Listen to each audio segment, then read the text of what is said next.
My name is Bas Steunebrink. I'm a co-founder of the company NNAISENSE. It's an AI startup located in Switzerland. And we follow the real goal of AI, which is to make general purpose human-level intelligence a machine.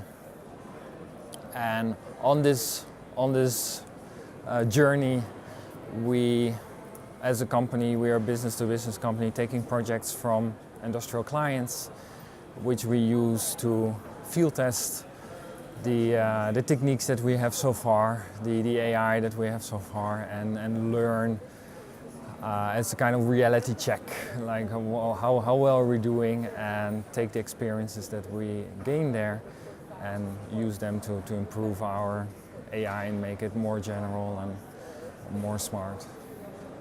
Let me state what I think is what's problematic about the question. Many people are asking the wrong question when it comes to a superintelligence. So many people are wondering, what if there would be at some point a superintelligent machine? What will it do and how do we control it? And I think this is really a wrong question because it makes some assumptions that you magically end up with this super intelligent machine. Like how did you end up with this machine? I don't see how they can make this assumption, because to make such a super intelligent machine, you need a long time of developing it. You will spend a lot of time in the lab making the right algorithms, making the right techniques, building all the knowledge for the system or training it to get the right knowledge. This will take a lot of time. And if you, during that time, never wonder to yourself, what will happen next? This will be rather strange. So, and in my view, this is exactly the time that we should focus on. It is not the moment like after it achieves some kind of superintelligence. This is not the moment to focus on. What we should focus on is the time before it achieves superintelligence. And so we need to think really hard about not just the kind of techniques that we use to build the machine, but also after switching it on for the first time, if we have somehow made build the right machine, after we switch it on, it will be like as unintelligent as a baby, as unknowledgeable as a baby, and it will not be able to harm us because it doesn't know how to act in the world. It has not learned that. So there will be significant time that we will need to spend on training the AI or teaching it and testing it. And this is the time that we need to focus on, because this is also the time when the agent will need to learn about what is important to humans, what is harmful to humans. And so we have a very important job, to expose the AI to relevant knowledge that will make it able to connect the dots from its basic sensory inputs and the potential actions that it is considering at any moment, to connect the dots towards the implications, the future implications of these actions to humans and their well-being. And this is a focus that I see practically nowhere on the focus on these teaching methodologies and testing methodologies. Yeah, as we saw also in the movie Machina, there is a tendency to assume the intelligent robot to be there, and then they run from that premise. So we see like an AI that's surprised, okay, there's this pretty intelligent robot here, it's already fully built, and then the story of the movie is about how the AI then manages to manipulate the naive person and into releasing it into the wilds where it cannot be controlled any longer. And although I like the way that the story is developed, it's a good way of making clear the problems of the AI in a box argument, as we call it. However, I have trouble, just running with the premise. The premise being, there is suddenly this AI, and now how do we deal with it? And I would like to see, how did this guy develop this AI? And it seems like this guy that developed the AI, he was all alone in his hideout somewhere in the middle of nowhere. And this is extremely unrealistic, that there will be one person in one lab developing this system in what seems to be a pretty short time. I often get this question of when do you think that AIs will reach a human level of intelligence? And I try not so much as to dodge the question, but still I'm usually rather vague on the answer, because there are a couple of stages that we still need to go through, a couple of stages of breakthroughs. And the uncertainty accumulates with the number of stages, each with their own uncertainty intervals. So a couple of things that we still need to do is to figure out how to make a machine understand, and this is just about the algorithms, the techniques that go into the machine to make it capable of understanding. And after that, after we switch on the machine, we still need to train it and teach it to understand the things that we care about. So, and this in itself is probably going to be a long trajectory again, because we actually have to interact with the machine as well. So I think this is rather underestimated. So I typically tend to say it will probably take a bit longer than you think, because most people are so focused on getting the right techniques into the machine and seemingly estimating the rise of superintelligence from the moment as being the moment when they switch on the machine. But I always try to point out, there's going to be a long time after switching on the machine that it has to accumulate lots of knowledge, also through interaction with our physical world and our humans. And this is also going to take a lot of time. So I try to point that out and see it's not going to be that fast. Next 10 years is rather slim to get to strong AI, as in adult level strong AI. So again, strong AI could also mean strong AI in potential, that the machine, if it is switched off, that it would be able to grow into a very intelligent machine. But when you ask strong AI, I assume you mean adult level AI. So 10 years is rather tight. 40 years, maybe more realistic, given that we need some time to develop it and then some time to train it. With humans, it takes about 9 months to develop it and then 20 years to train it. So another century, I don't think we need that much. At least another century. I think if it would take us another century, I think by that century we will be already throwing our hands in the air and giving up, because I think 40 years is enough time to tell us whether it is doomed or not, this whole idea in the first place. Yeah, well, there's some meta research showing that most people try to put the date at around when they turn 70 themselves, just in time for the super AI to figure out how to reverse their aging. This is another reason why I shy away from time estimates, because of the obvious human bias involved in the wishful thinking. So whatever number I say, I'm not really sure, is this really what I believe, or is it also informed by wishful thinking and yeah. Yes, I'm very interested in philosophy around AI. Even we organize weekly philosophy of AI nights at our lab. So where we usually on Wednesday evenings, where we retreat to a bar, have some drinks, and then discuss any topic related to AI, also politics and society in general, by the way. But what I like to see most from my friends and co-workers there is, to really re-examine the basic ideas underlying all the research that we do in AI. And because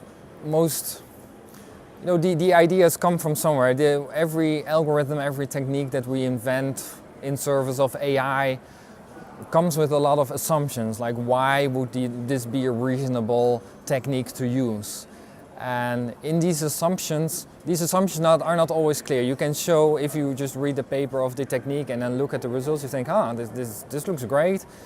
we can make improvements, let's develop this further. But to think about, will it ever scale up to something that will be useful for general purpose AI?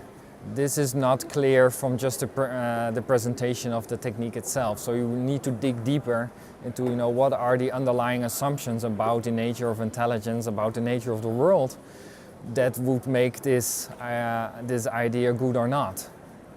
So we try to re-examine that, and it sounds rather philosophical, but I think it's really important because ideas still matter. There's many techniques, in my opinion, maybe I'm rather cynical, but they are based on the wrong ideas about intelligence, about what we want from AIs. And so I try to figure out whether or not we should at all consider using such techniques. Yeah, I cannot really tell you what typical philosophers, how they talk, because I'm not a philosopher, I'm not trained in philosophy, I'm trained as a computer scientist, so this informs the way I talk. But so what I try to do is just ask, like, is this, maybe through also thought experiments, like, is this a good idea? For example, with when you consider the idea of reinforcement learning, where you give rewards or punishments to an AI and train it in that way, just this idea in a naive sense sounds rather tricky to me to use that for very clever AIs, because it is often too late to give a reward or a punishment. So if my AI, my household robot AI, either it figures out that it's more efficient to clean the room if it would get rid of the baby crawling around in some very harmful ways, of course. And then I say no. After it has done it, I say, oh, now you'll get minus 9,000 as a punishment. I mean, it just doesn't make sense. It's too late. So what we should more look at is ways to give goals and constraints to agents instead of rewards and punishments, because rewards and punishments are given after the fact. And you want to specify to the machine before the fact what you want it to be done and what you don't want to be done. Perverse instantiation of goals, and it's sometimes also easier said, like that you want the robot to do what you mean and not to do what you say. Right? So, and to me it sounds like a twofold issue. One is that there should be constraints that the agents test its actions against. Whatever actions it is considering should be the consequences of these actions should be predicted and tested against constraints, and these constraints should transcend whatever command you give it right now. So if I say right now, go vacuum clean my room, I do not say explicitly, do it, but don't harm anyone while doing it. These constraints of not causing any harm to anyone while you execute my command, these should be implicit. You should not have to specify those all the time, because that will be a significant safety issue if we would have to remember to specify all the catch-22s all the time. So there should be a whole set of constraints that the AI will constantly test its potential actions against, and that raises, of course, the question: how does it get these constraints? And this brings us back again to the training and teaching of the AI. So we have time between the moment that we switch on our AIs and the moment that we field it and deploy it in households or on the job or wherever. This is a time where we need to instill in the machine the proper constraints against which it will test its actions also and retains these constraints whenever it is fielded, such that you do not have to say explicitly what you don't want done by the machine.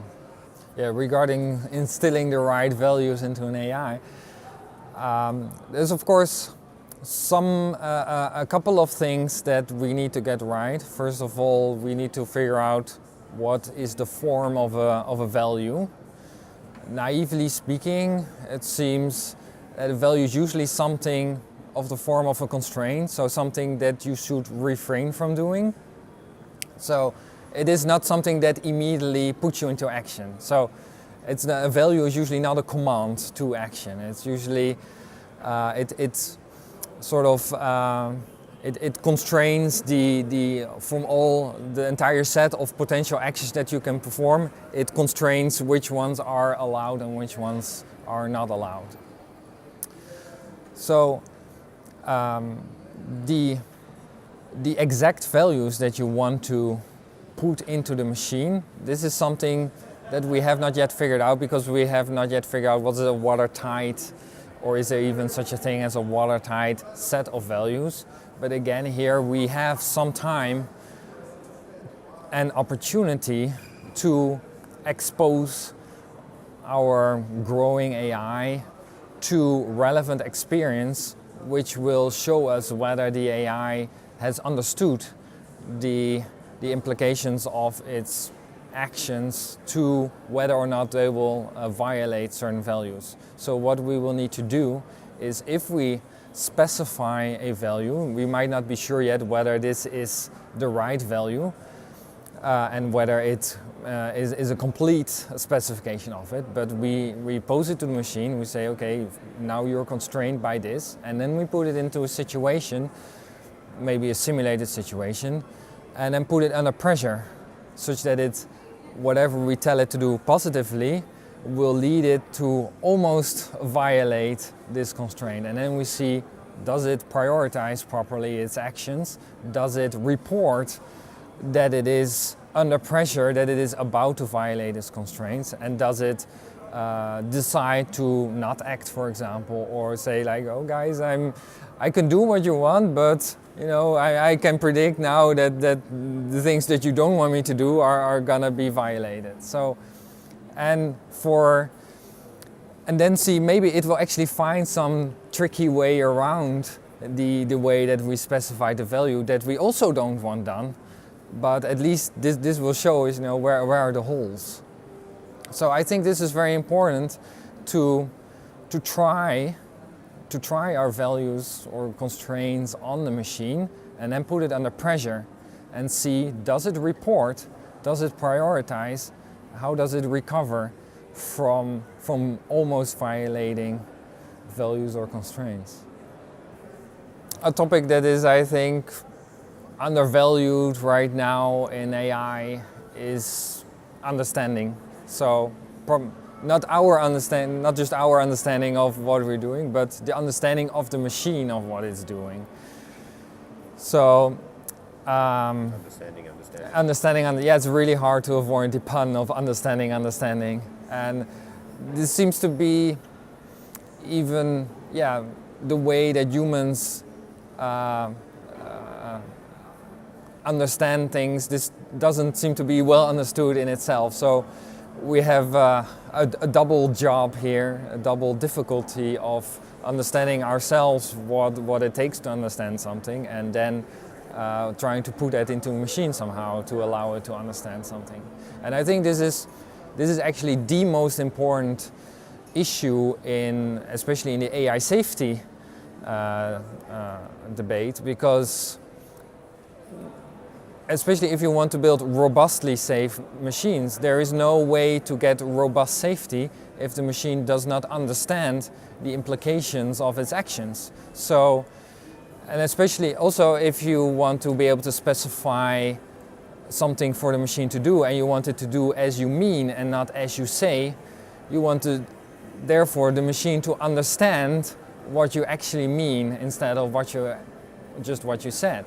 So I think it is the most important issue with regards to getting robustly safe AIs. If we do not properly tackle the understanding issue, then we will not get robustly safe AI. We will get brittle systems that will break down or do weird things in situations that we thought were completely obviously clear that this will be an unsafe thing to do, but the machine will suddenly break down. I've one of my favorite trick questions to people to illustrate how understanding goes beyond just classification, just knowing what you see. So, for example, I pose the question: so, say you have trained your image classifier to be a very good table distinguisher. So, if you give it an image of a table or an image without a table in it, it will be able to say yes, there's a table, no, there's not a table. Now, say I have an image of a table upside down. So, the surface of the table is on the floor, the legs are sticking up. And I ask this AI, is there a table in this image? What do you expect the AI to answer, yes or no? Well, current AI, maybe no. Yeah, so many people, they say, well, the perceptual system of the AI should be translation invariant, and therefore a table in a different position should be still recognized as a table. And I find this a highly unsatisfactory answer. And of course I pose it as a trick question anyway, so I'm a bit unfair. But what I would really like to have as an answer from a system, an AI that really understands tables, is that it says, well, in potential it's a table, but you would have to flip it because the goal of a table, or the common usage of a table, is to keep objects a certain distance from the ground. And in its current position, it cannot fulfill this role. So if you want to do anything with this table and use it as a table, you will have to flip it. So it's potentially a table, but not in this position. And this shows really understanding of, a stupid object like a table. It's a thing that you are using for something. And it is my hypothesis, and not tested yet, it's my hypothesis that if you do not properly tackle the issue of understanding, as in also the things that you can do with it, then you will be able to find a weird trick question or trick situations where the AI does something silly, where it should be obvious, where it's really obvious to us that why is it doing that? Because it just doesn't understand what the objects are really about.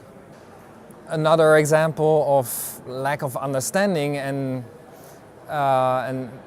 which shows that just recognition is not enough is, even if you have very powerful pattern recognition, if you, for example, show a picture or a video of a car with square wheels to your AI and you ask, is this a car? First of all, just this question, is this a car? What do you expect the AI to say? Do you expect it to say, yes, it's a car it's 0.9 car? This is so unsatisfactory, of course, because a car with square wheels will never be able to drive. So it defeats the whole purpose of the entire car.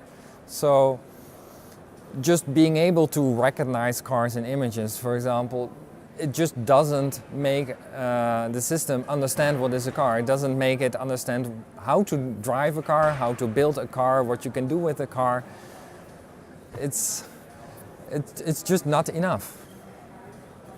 Yeah, regarding the deep learning hype, if you will, deep learning is basically a technique for doing perception. So it is not at all about controlling actuators, controlling a plant or a vehicle or a tool at all. So in that sense, no, it will not scale up to AI because it's gonna be a part of it, but it is not enough. It needs to be embedded in a much larger system.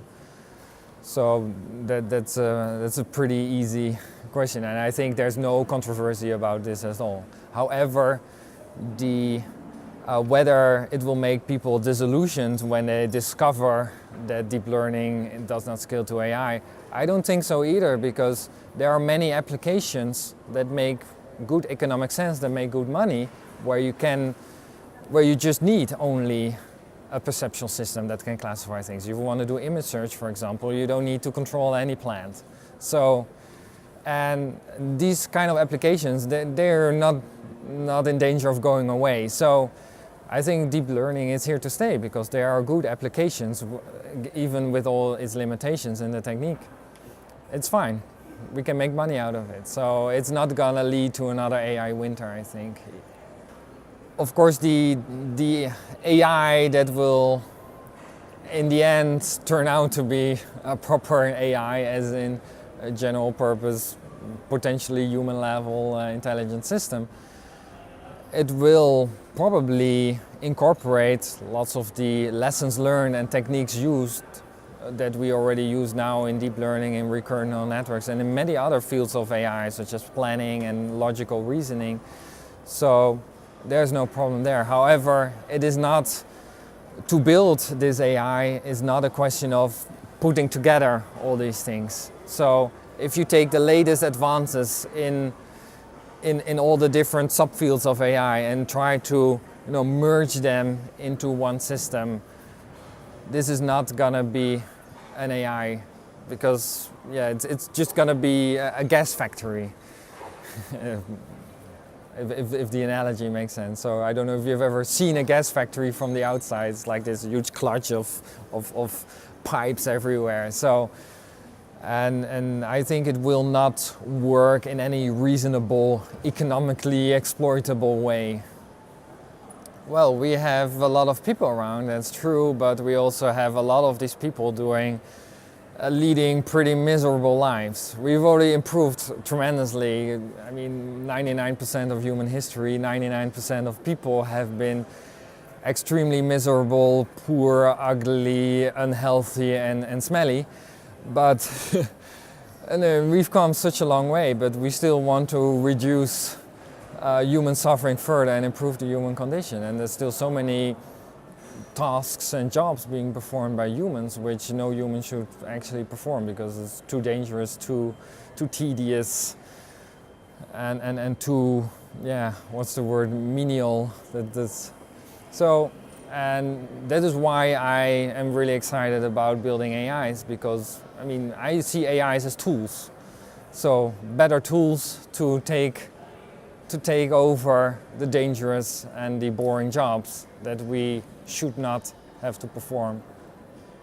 This is one of the reasons that I'm so excited about doing AI, is to solve the problems that we cannot, especially when it comes to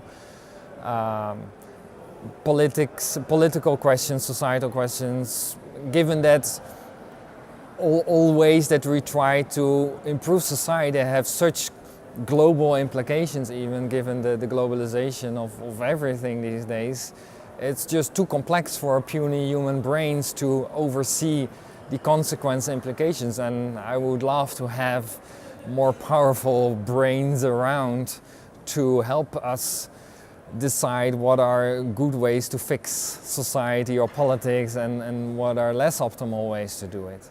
And also in more maybe smaller scale things, there's a lot in for example, manufacturing and industry, making a good factory assembly line that uses the resources that you put into the factory very efficiently, like almost like uses even 90% of the resources to go into the products. This is completely out of scope of human intellect to design assembly line processes in this way. So we are wasting so much of the earth resources from either from minerals or from food is being thrown away in our assembly processes. And just because it is so hard to engineer the factories such that they will be more efficient with the resources that we put in. So I'm also really excited to make our factories more efficient.